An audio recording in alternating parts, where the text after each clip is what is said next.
Hello friends, good morning.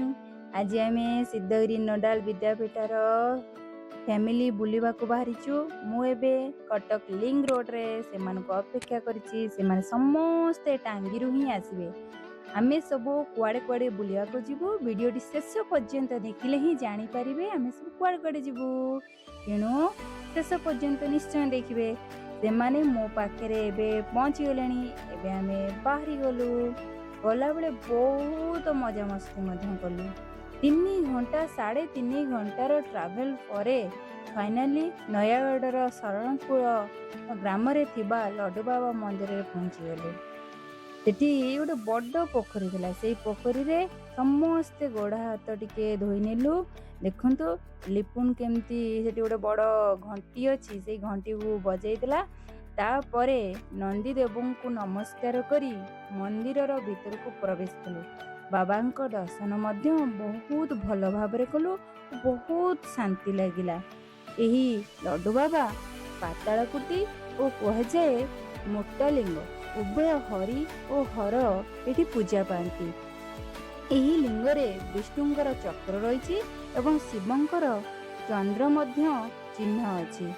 किंवदंती अनुसारे हरिहरपुर रे एक काली गाई गुप्तेरे थिबा ए लिंग उपरे क्षीर देउथिला।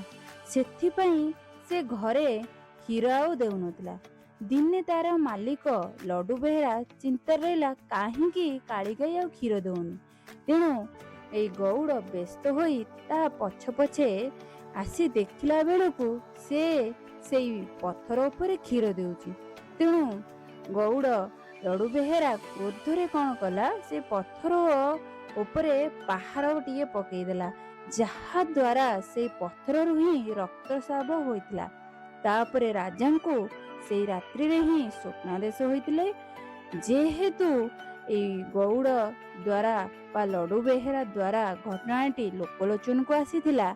तेणु से गौड़र नाम अनुसार ही बाबांको नाम बा प्रभुंको नाम लड्डू बाबा रखा जाइतिला।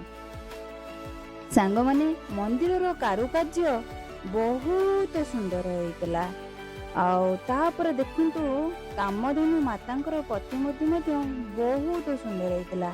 मंदिर बुलाबुली कला बेलकू हठात आखि पड़ला आमर जातीय पक्षी मयूर उपरे। मयूर को देखी एते खुशी लगिला, मन पूरा आनंद होइगला। मयूरर नाच सबुठार आनंददायक थिला। आ सब देखी मन तो पूरा समस्त खुशी। आउ नेक्स्ट आमे लड्डू बाबा ठारू आशीर्वाद नहीं एबे विदाय नेलु। एबे आमे अन्य एक तीर्थ स्थान को बाहरी गलु। कुआडे गलु पार्ट 2 रे निश्चय देखिबे। सांग माने आपण माने जदी लड्डू बाबा दर्शन करिसंती बा दर्शन करबा को किछि प्लान केबे करूछंती कमेंट माध्यम रे निश्चय जणाइबे। आउ हां, चैनल को सब्सक्राइब करबा और शेयर करबा को केबे भी भूलिबनी। रहउची। जय जगन्नाथ।